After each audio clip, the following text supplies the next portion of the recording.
Good morning, Karl Frisch.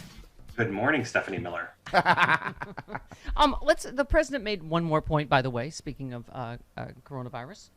You don't need to be president to get these tools to be used for your defense. In fact, the same booster shots, the same at-home test, the same treatment that I got is available to you. My administration has made sure that all Americans across the country, from all walks of life, have free access to those tools. COVID was killing thousands of Americans a day when I got here. That isn't the case anymore. You can live without fear by doing what I did. Get boosted, get tested, and get treatment. Yeah. Another thing he's made huge strides on, despite, fighting the dumbassery that was implanted by Donald Trump, the anti-vaccine, anti-masking, dumbassery is the word I'm going to use. It's a scientific word, Karl. It is. But here's the other thing. You won't see this anywhere in right-wing media, right, Chris? Two new studies provide more evidence coronavirus originated in a Wuhan market where live animals were sold, further bolstering the theory that the virus emerged in the wild rather than escaping from a Chinese lab. But what they're not telling you, Stephanie Miller, is that Anthony Fauci set up that market five generations ago. Yeah. Sure. Right. Yeah. And so he planted this starting in the 1950s. Yes. Right. We'll just never hear of this, right? No. They'll just never mention it again after, accusing Fauci of murder and, yes. Fox News literally allows Trump officials to come on their airwaves and lie about January 6th Everything. in a way that conflicts with what they testify about in the January 6th committee, and they never correct the record. Chris Miller. So they're not going to correct anything. Chris Miller on the air. That's what they're saying. Well, it's not a crime to lie to Fox News. It's like, there wouldn't be a network if you couldn't lie. How many times was it they said Hannity repeated the lie that Trump ordered 10,000 National Guard troops? Chris Miller says it and then, of course, under oath. Totally, it's insane. Once it was 72 times was the number I heard. But for Hannity? Yeah. Okay. Anyway, a scientist involved here said all the evidence tells us the same thing. It points right to this particular market in the middle of Wuhan, which is what they said in the beginning was the most likely. I was quite convinced of the lab leak myself until we dove into this very carefully and looked at it much closer. But that's what I mean. Then it evaporates. Even the mainstream media won't cover that. How much has gas gone down, by the way? I don't see that anywhere.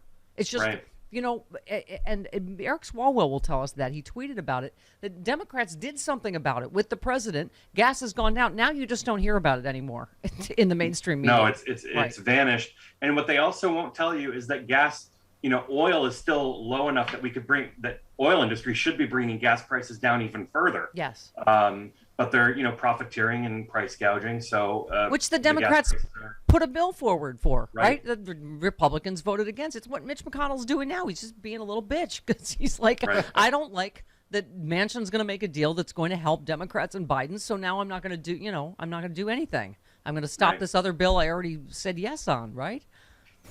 I think, when you think about Mitch McConnell, he probably thought that he had Manchin wrapped around his finger. And again, cautiously optimistic. We'll see what happens.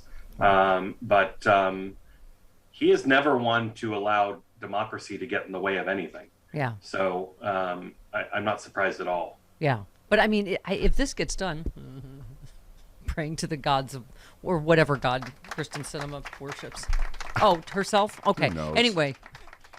Do you trust this? I don't know. We don't trust anything that Manchin's involved in or hinges on cinema, but it's an amazing deal. About him until I know one way or the other. Right. But it's an amazing thing if they get this done, right? If they get it done, that's great. And obviously there's going to be more work to be done after that, but it'll be a tremendous accomplishment that should have taken place months ago. But I'm glad he's finally come around if it ends up happening. Right. I think it's going to help a lot of people. Right. So while we were on the subject of COVID, before we were done with that, monkeypox. This is the director of the WHO said men who have sex with men should, for the moment, reduce partners and reconsider sleeping with new people in order to try to halt this global spread of monkeypox. He said 98% of this. This study, they just did 98% of the more than 18,000 recent monkeypox cases reported that the agency had been among men who sleep with other men.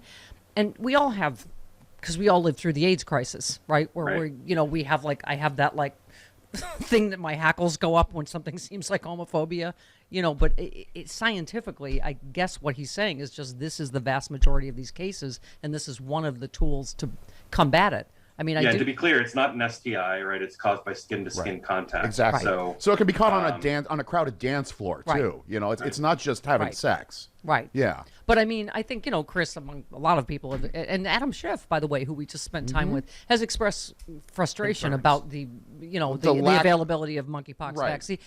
I have this thing, which movie was it am I thinking of with about the AIDS crisis where, the Reagan administration, I'll never forget that the band meeting. Played on. Yeah, but the Reagan administration called, was it Larry Kramer in to say, regular guys don't get this, right? Like, that was the, and we all know that was the policy of the Reagan administration. It was sort of they laughed, right? When it first got brought up in a White House press briefing, the press secretary at the time told Kinsolving, a right-wing reporter, asked about it, and he said, "I don't have it. Do you have it, Larry?" And everybody in the press room started laughing. So I will say this: when people try to pigeonhole this as something that's related to gay men solely, for the first time in decades, new HIV cases are predominantly between heterosexual people. Yeah. So this is not about who sleeps with who. I'm just saying, this is about getting treatments to the right people. Yeah.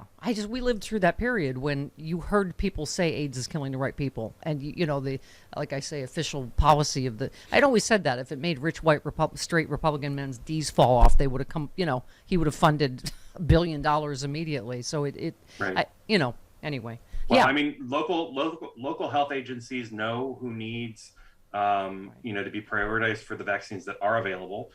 They all have questionnaires that they're asking. So if somebody thinks that they fall into these categories, they need to call their local health agency and see if they can get signed up for a vaccine. Yeah. Well, it's like, like you say, AIDS, it just, it may start in one community, but like any disease, it's going to spread, just like COVID. So I think that's the danger in thinking, oh, that's not my group that's getting it. So anyway, do we have, what do you call it? Disease fatigue or what? At this point, we're just like, oh my God. Right. I think it's just called general fatigue. Yes. Yeah. Yeah.